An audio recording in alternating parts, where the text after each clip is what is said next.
Life is a miracle. To witness a mother give birth and a child grow up, to watch the gift of life unfold over the years, all those key moments imprint on your memory forever. And this process of growth and change is fascinating. It's why we show baby photos at weddings and wedding photos at funerals. But the most fascinating changes aren't external, but internal. Not to our body as much as to our soul, to who we become. In the Christian way, this process of change is called spiritual formation.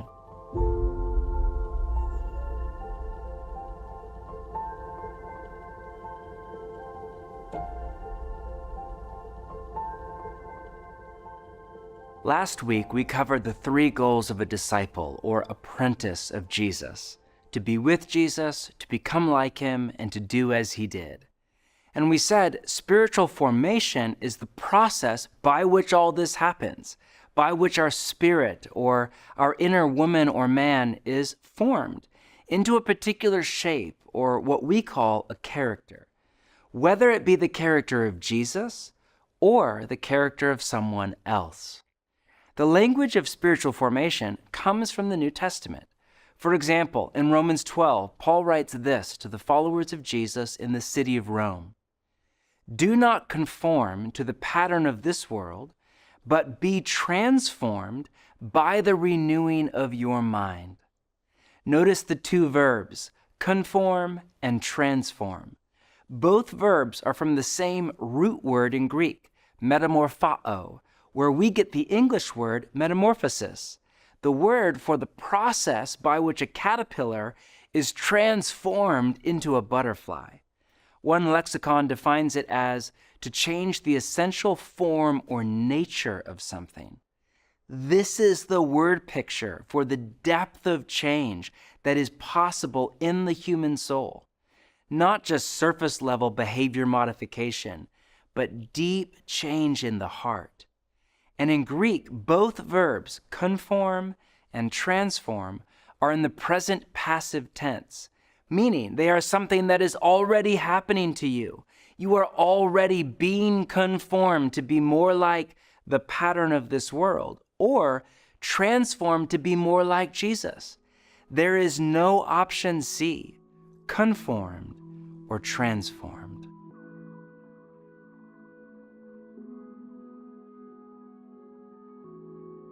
When I first moved to New York City, one of the things I noticed was how much the city itself shaped me.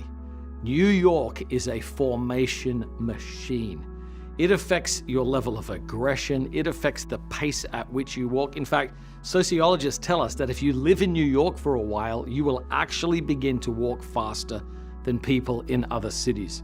The stories of New York, the architecture of New York, the history of New York all work on you subtly and slowly, where when you go back and visit your families for the holidays, they often say, "What's happened to you?" And the answer is, "New York has happened to me."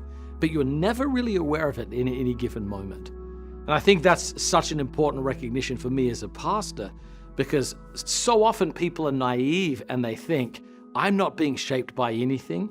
Sometimes non-Christians say, I don't want to follow Jesus. I don't want to be formed by religion. But the truth is, we're all being formed by something.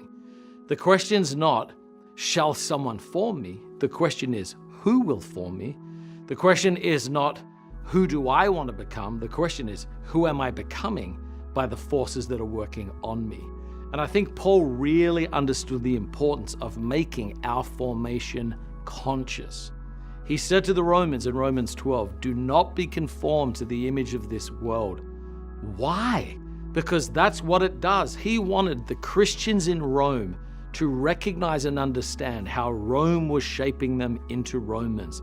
The stories of Rome, the religion of Rome, the architecture of Rome, the practices of what it meant to participate in the empire were making them Romans. So they had to discern their formation so they could be transformed. And this is what Jesus wants us to do, to figure out who Jesus is and how his story, his truth, his love, and his practices form us into his disciples. So the great question is not, shall I be formed? The question is consciously determining who it is that will form you.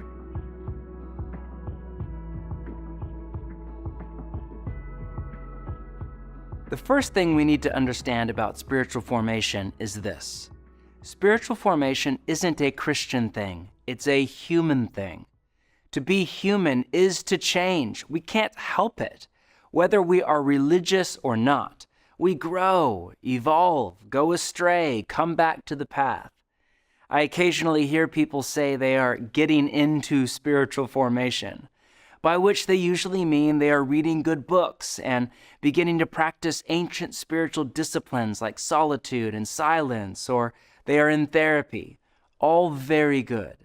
But just to clarify, you've been being spiritually formed since before you took your first breath.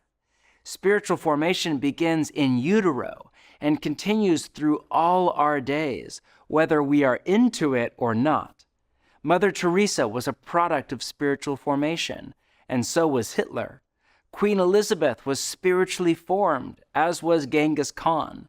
Their spirits were formed over a long period of time through a complex alchemy of genetic inheritance, family patterns, childhood wounds, education, habits, decisions, relationships, environments, and much more.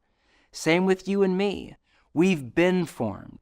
We're being formed, and we will be formed in the days to come. Spiritual formation is not optional. The problem is, most of our formation is unintentional. No one sits down one day and decides to be conformed to the pattern of this world. No one sets out to become bitter or angry or greedy or judgmental or fearful. It just happens. Simply by living in Manhattan or LA or wherever you call home and living a normal life. Because of that, I've found it incredibly helpful to name the forces in my life that are forming or deforming me. And in this session, we want to help you do the same. To that end, here's a paradigm we call unintentional spiritual formation. How we become who we become is a sacred mystery of the human soul, taunting the brightest minds of both science and spirituality. But there is a surprising level of agreement across disciplines. We are formed by 6 primary forces: our habits, our relationships, the stories we believe, our environment, time, and experience. The first 4 forces are more active, more about what we do. The last 2 are more passive, more about what is done to us. Let's take a deeper look at each one. We are formed by our habits. What we do on a regular basis, we become. Reading the news, doom scrolling on social media, going to the gym, the things we do something to us. They get into the core of our being and shape who we become. The journalist Charles Duhigg called this the power of habit.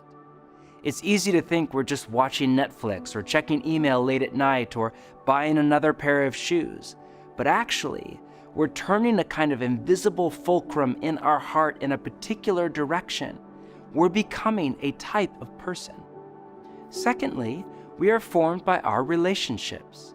We become like the people we spend time with.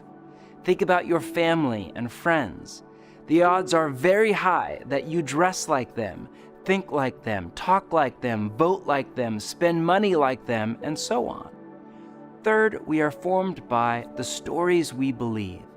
God wired the human brain to search for meaning, to take all the data points of reality and turn them into a story, a narrative to live in and live out. This is why we love movies and novels and telling stories around the campfire. And every day we are exposed to stories. Stories about what is the good life, what will make us happy, and what the meaning and purpose of life even is. These stories shape us far more than we realize. And whatever stories we come to believe are true, determine the kind of people we become. For example, one of the reasons so many marriages end in heartache is because no marriage can possibly live up to the story we are told by Hollywood and pop music. which is very different from the story Jesus tells. The stories we believe give shape to the thousands of decisions we make every day, from whether we stay in a marriage, to how we spend our money, to how many hours we spend at work. Pick your stories carefully, because they will determine who you become. And our stories and relationships and habits all come from an environment. Whether you live in a small town or a global city, in a Western secular culture or a traditional religious culture, we all become like the place we live. And in the digital age, we all live in two places at once, in our city or town or area, and in the echo chambers of the algorithms that define our digital home. This may be good or it may be bad, but it is. You will become like your environment. These forces work on us slowly over time. They sneak up on us little by little and have a cumulative effect. We wake up one day and realize we've changed. And through experience, we are deeply shaped not just by what we do, but by what is done to us.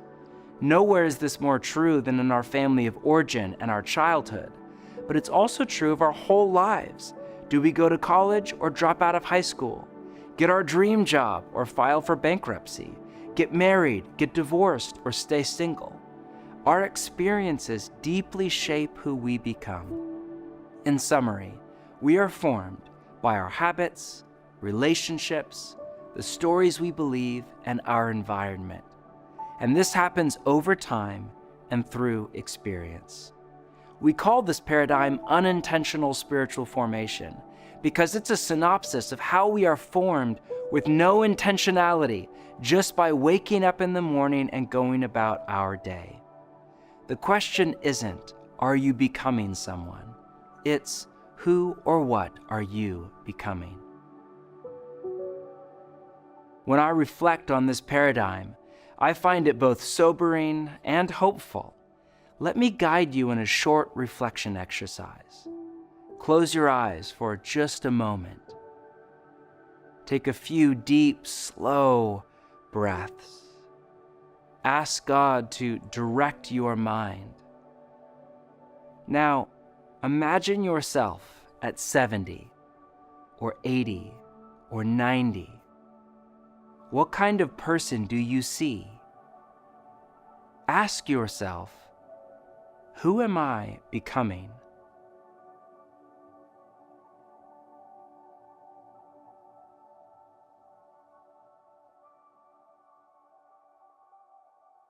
I remember the first time I ever did that exercise. I was about 30 years old, and I had enough life under my belt to plot a hypothetical trajectory and imagine myself at 40 or 50 or 60.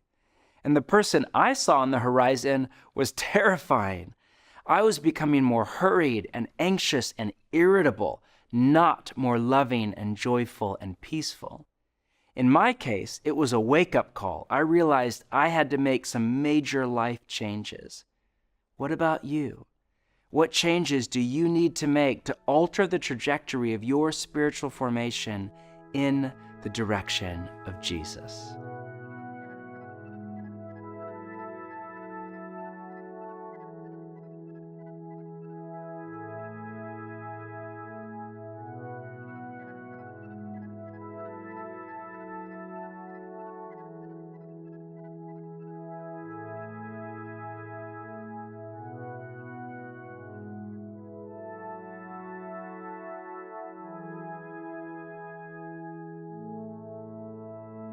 Thank you for listening.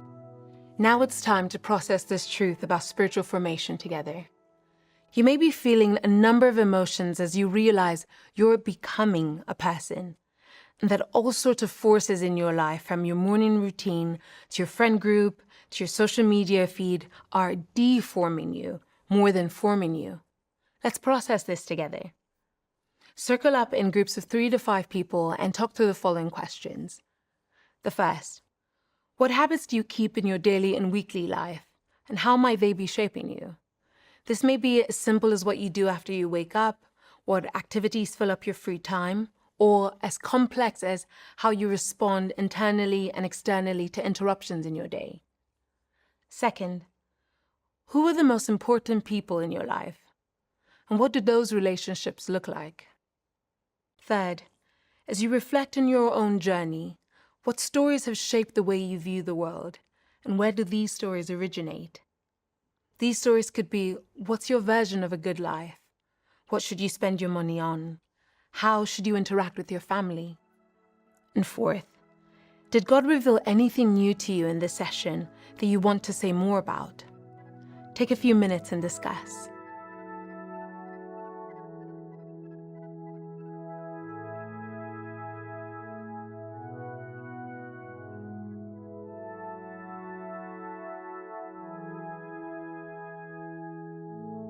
Now it's time to take the next step. For those of you reading the Practicing the Way book alongside the course, this week we're reading part 2. And as we said in the last session, each week we'll offer a spiritual exercise for you to move forward in your discipleship to Jesus. Everything we offer is invitational. We make recommendations, you make decisions. But open up your guide to session 2 and let's explore this week's spiritual exercise.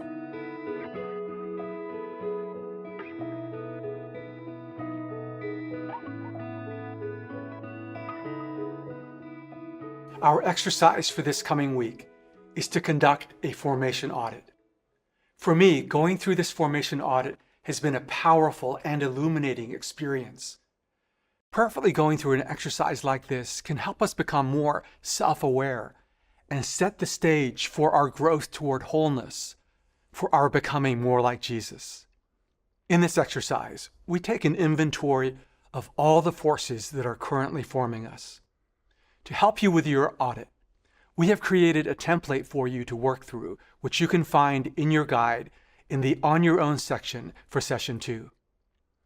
In this audit, we work through each of the 6 forces that form us: the stories we believe, our habits, our relationships, our environment, our time and experiences.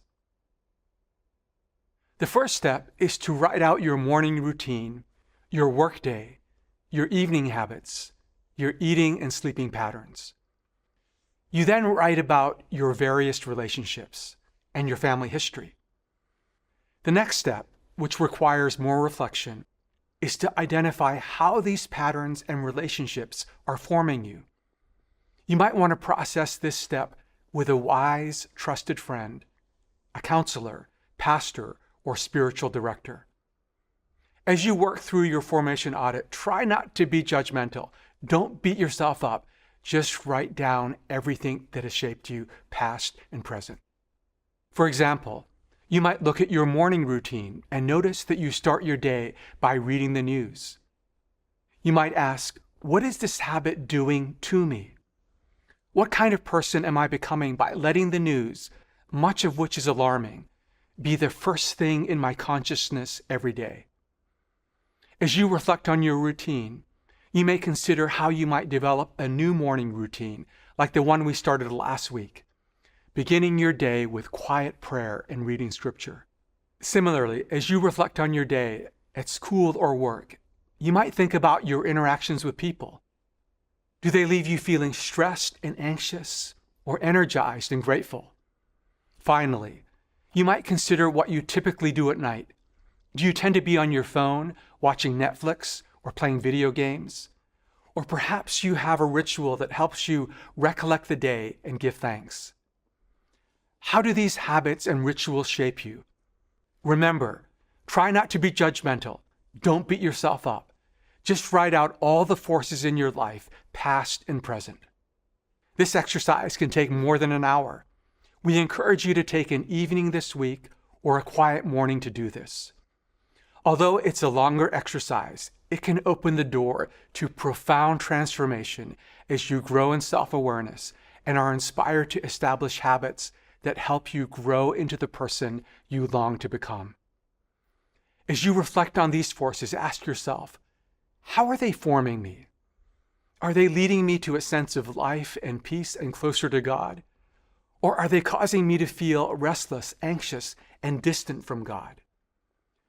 As you continue your daily prayer rhythm you practiced last week, use some of that time to offer whatever feelings, desires, insights, or interactions you have to God, and pray that the Holy Spirit will lead you onto the path of life.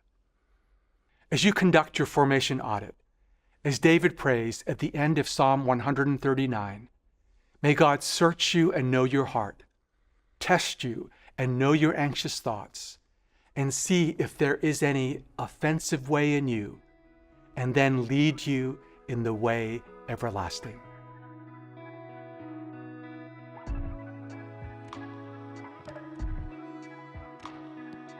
Let's review what we've covered in session 2. Spiritual formation isn't a Christian thing. It's a human thing.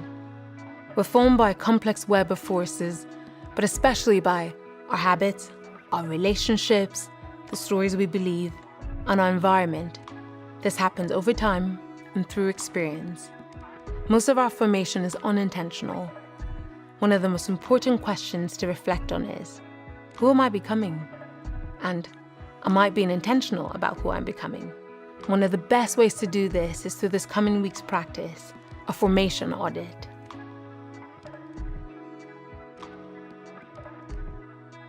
The philosopher Dallas Willard used to say, the main thing God gets out of our life is the person we become. It's hard for me to imagine right now, but one day I'm going to wake up and, God willing, I'll be 70 or 80 or 90 years old. And what will matter on that day is not how much money I made or how successful I was by the standards of the world or whether or not I saw that new TV series. What will matter is the person I became. This is why Saint Benedict in the 6th century said, day by day, remind yourself that you are going to die. He urged people to meditate every day on their coming death, not to provoke fear or dread, but to remind us, don't waste your life. Live for what matters, so that when we come to the end of our lives, we can die at peace. But this will require us to reflect on our life today and connect the dots between how we are living and who we are becoming. So as you apprentice under Jesus and you conduct your formation audit and start to make decisions about your life, may you live for what matters. May you treat each day as a precious gift to be stewarded with gratitude and joy.